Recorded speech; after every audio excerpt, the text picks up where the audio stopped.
taken to Instagram today to apologise. I want to say sorry to the club, the staff, my teammates and all the fans watching. I let you down, another red card, and honestly, I'm so angry at myself. I work hard every day to help the team, not to put us in this kind of situation. Still don't fully understand how it happened, but one thing's clear, it wasn't intentional, just a football moment that went the wrong way, no excuses. I take full responsibility, I'll reflect, I'll grow, and I'll come back stronger for the badge. And for everyone who believes in me, sorry, sorry, sorry. Cucurella has spoken afterwards as well, saying, you know, he's a young player, does have a lot to learn on. Maresca said that it's got nothing to do with the fact that Liam Delap's been signed when that was put to him, saying that when he got the red card against Newcastle, Liam Delap wasn't even around then, so that couldn't be used as a mention. But is his discipline a problem for Chelsea? It could be a problem for Nicolas Jackson, in all honesty. And as much as everybody's trying to dismiss this as the signing of Liam Delap has got nothing to do with it, if you're Nicolas Jackson and now there's a competition for that spot, Maresca has to know that he can rely on you to be available, at the very least for selection. This disciplinary record suggests that Maresca has some issues to deal with it. And listen, I get the apology. I guess that's part of today's game. I hear what he's trying to say, but nothing about that challenge suggested that it was accidental. It was one of those things that kind of happens in the game. It for me, kind of how poor it was, it feels born out of frustration. And maybe that frustration is seeing Delap and his performance on the day, and maybe Nicolas Jackson kind of taking some of those frustrations out on the park. I'm not sure how else you see that challenge and kind of dismiss it. He has some work to do. He has some making up to do. Stevie? Well, number one, I'm not keen on big apologies straight off the bat. Well, does he not feel more that he has to, though, given that it is his second in 4 games? The only person he has to apologise to is his manager and the rest of the players, and that's it. And you do that in the dressing room, you say, look, I'm sorry. That's part of today's game, too, Stevie. I'm with you there, but it's today's big, game. long apology. No, I don't want to hear it. And all you got to do is look at his disciplinary record, and it smacks of. I don't think there's frustration about Delap or anything like that. The frustration is that he knows that he's not at that level.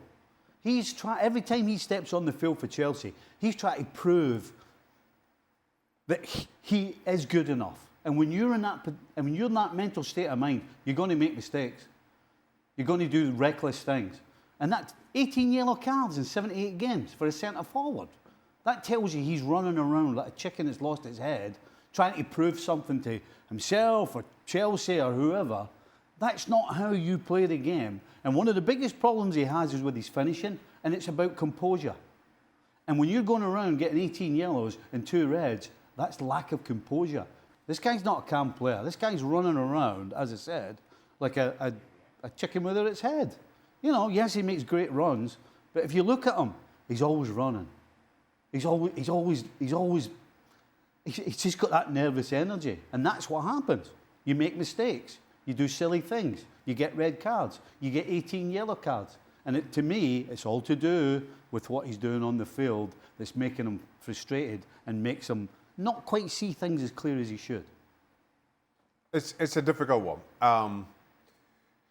And I get Stevie's point, but and to your question, Kay, what can Maresca do at this point? You know, I'm just not sure. And we had this discussion about Nicolas Jackson a couple of days ago, and Dan asked the question, what do you do with him?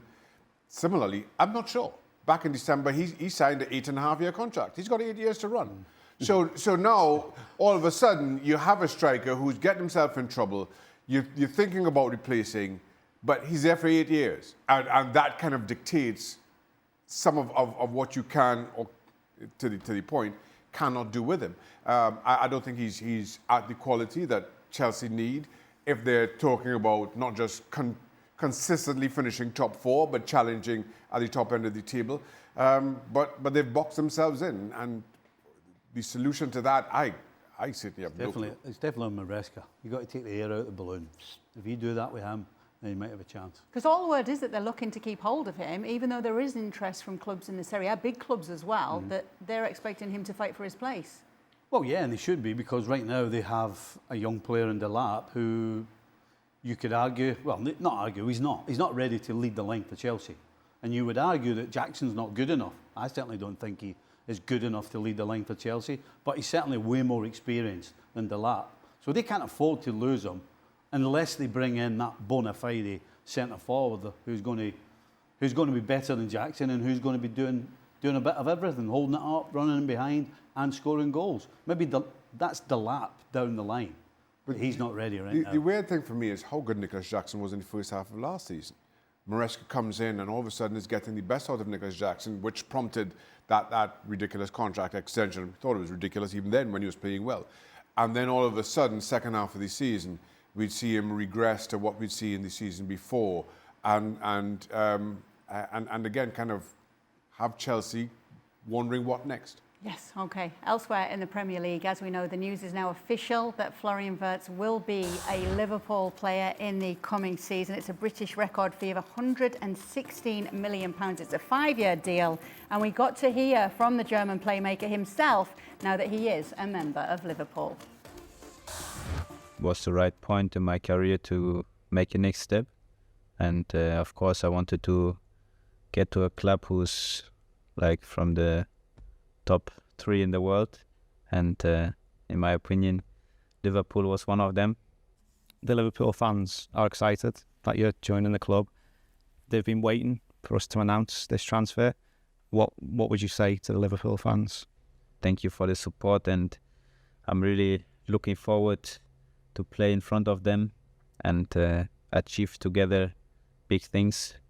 So yeah, I'm really happy to come, and sorry for the long wait. He's actually spoken as well, Steve. He's saying that Arne Slot was so key in making this happen. He showed him how he wants the team to play, where he'll fit in, how he'll do that. Obviously, that's really helped the matter here. Well, Arne Slot, since he's gone to Liverpool, has done nothing but impress everybody in every single facet of being a manager of a club like Liverpool, whether it's on the field, off the field, the way he interacts with the journalists, with the fans, I mean, you name it. And then clearly, the deciding factor for Vertz to come has been Arne Slot. So, my goodness, I mean, this guy has been nothing short of sensational since he come to Liverpool. Now, can we go another step further?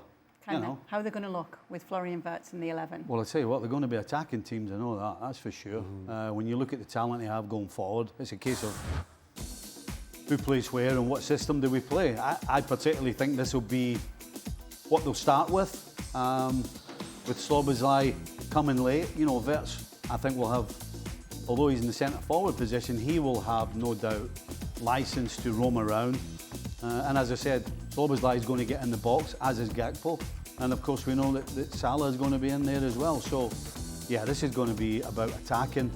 That back line looks really solid behind it as well. So, Gravenberg will sit in front of that.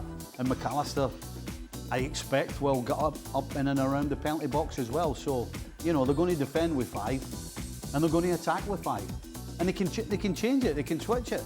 You know, Szoboszlai can sit down, Wirtz can come deeper. You can play Diaz through the middle, as he did, or you play Gakpo through the middle and Diaz wide. So there's a lot of permutations that Slot can do, and it's up to him to find the right one. And so far, he's found an answer for almost every single thing that's been thrown at him.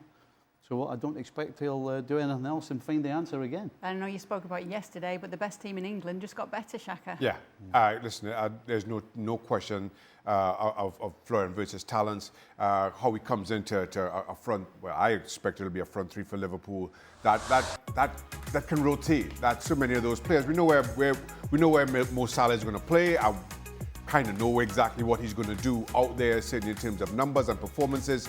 And then outside of that, you've got Florian Wirtz, Gakpo, Diaz, Jota, all who can play in a number of positions.